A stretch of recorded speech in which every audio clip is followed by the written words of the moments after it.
गए कुचल कुचल के सवरे, सब मर गए भैया, कोई ना बचा।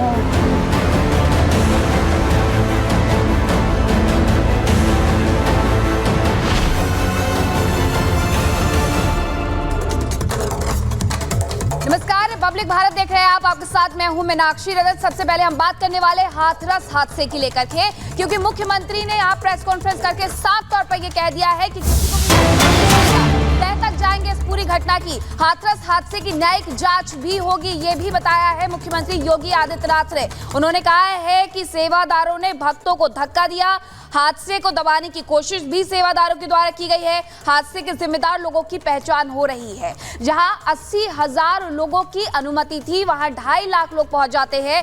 एंट्री एग्जिट पॉइंट नहीं बने होते हैं, बैरिकेडिंग नहीं की जाती है। 10 एकड़ की जो जमीन थी उसे समतल करने के लिए कहा गया था।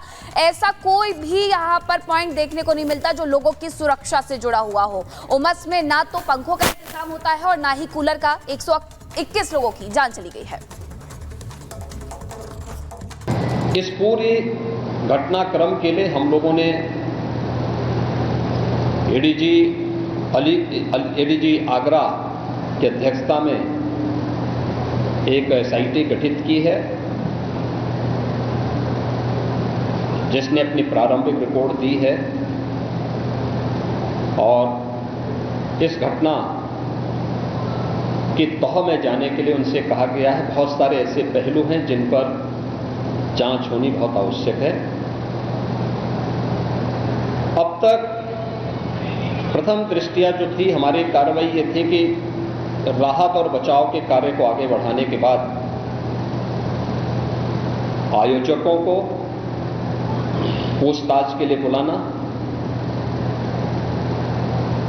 घटना के बारे में, हादसे के कारणों के बारे में उनसे भी पूछताछ करना और फिर घटना की लापरवाही और जिम्मेदारों की जवाबदेही भी इसके लिए तय करना, जिसके लिए पहले से ही एफआईआर यहाँ पे दर्ज हो चुकी है। इसके लिए कार्रवाई आगे बढ़ रही है। हम लोग इस बात को किसी भी प्रकार से डिनाई नहीं कर सकते। इस प्रकार की घटना केवल एक हादसा नहीं होता है। अगर हादसा भी है तो उसके पीछे कौन जिम्मेदार है, और अगर वह घटना घटित हुई है तो इसके पीछे हादसा नहीं तो साजिश किसकी है, कौन इसके पीछे है। इन सभी पहलुओं को लेकर के राज्य सरकार ने तय किया है कि हम इसका एक जुडिशियल इंक्वायरी भी करवाएंगे। हाथरस में हुए हादसे के बाद मुख्यमंत्री योगी आदित्यनाथ एक्शन मोड में हैं। जांच के आदेश के साथ ही वो हाथरस पहुंचे, वहां पीड़ितों से मिले, पीड़ितों का हालचाल जाना और घटनास्थल का मुआयना भी किया। एक रिपोर्ट इसी से जुड़ी आपको दिखाते हैं।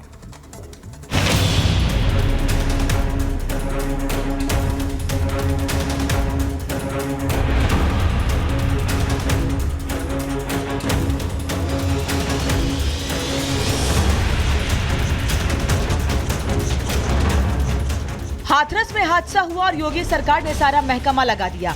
घायलों को अच्छा ट्रीटमेंट देने के लिए मेडिकल विभाग एक्टिव दिखा, तो दूसरी तरफ हादसे के जिम्मेदारों पर कार्रवाई के लिए कमेटी का गठन कर दिया गया।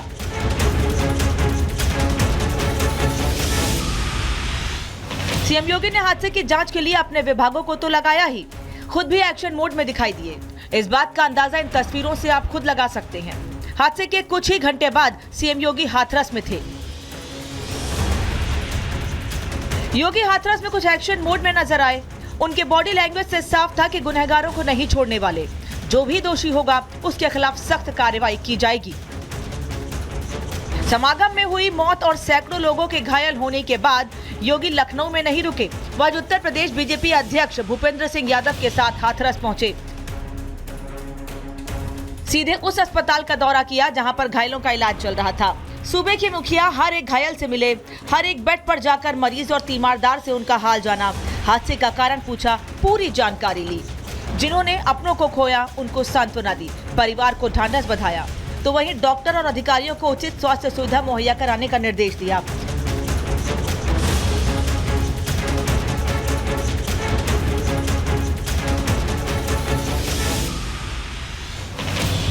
हाथरस के जिला अस्पताल से निकलने के बाद सीएम योगी बारिश के बीच सीधे हादसे वाली जगह पहुंचे। घटना के बारे में विस्तृत जानकारी ली, पुलिस के आलाधिकारियों से बात की, जहां भगदड़ मची उस ग्राउंड जीरो का मुआयना किया।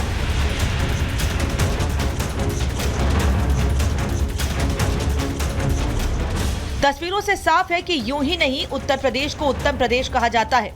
हाथरस में हादसे की सीएम योगी ने पहले जानकारी ली, फिर रिपोर्ट तलब की और अब निष्पक्ष जांच की बात कह रहे हैं। जहां उत्तर प्रदेश की सरकार पीड़ितों के साथ खड़ी है, तो वहीं सियासतदान सियासत करने से बाज नहीं आ रहे। योगी के हाथरस जाने पर सपा प्रमुख अखिलेश यादव ने तंज कसा है। सीएम के जाने से किसी की जान वापस नहीं आने वाली है। ये अगर उनके अंदर दुख था, सरकार के अंदर दुख था, तो पर्याप्त इंतजाम करने चाहिए थे प्रशासन के, और पर्याप्त इंतजाम करना चाहिए था अस्पतालों में, दवाई में। आज सरकार के पास क्या है? अगर कोई इमरजेंसी आ जाए, अगर कोई डिजास्टर अचानक हो जाए, कोई घटना हो जाए, तो सरकार के पास क्या इंतजाम है? क्या पिछले वर्षों से इतने से सरकार चल रही है, बस यही इंतजाम किया है कि लोगों की जान चली जाए? और उत्तर प्रदेश में कोई पहली घटना नहीं है जहां इस तरह की लापरवाही देखने को मिल रही हो। योगी सरकार का मैसेज एकदम क्लियर है, जो भी गलत करे उसके खिलाफ तुरंत एक्शन हो। हाथरस मामले में भी सीएम योगी ने साफ कर दिया है कि जो भी जिम्मेदार होगा उसके खिलाफ कार्रवाई होगी।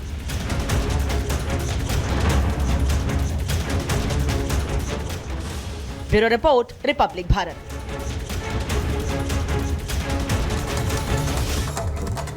और हमारे सहयोगी अलग अलग जगहों पे हैं। इस वक्त सीधे कोमल का रुख करेंगे, जो घटना स्थल पर इस वक्त मौजूद है। कोमल, कई सवाल हैं कि आखिर कैसे इंतजाम कर लिया गया। 80,000 लोगों के लिए जगह थी, लेकिन एक तरह से कहीं इतने लोग पहुंच गए और वो लोग अभी भी छिपे हुए हैं जो इसके लिए कसूरवार है। लेकिन बहुत क्लियर है कि एक्शन होने वाला है सब पर।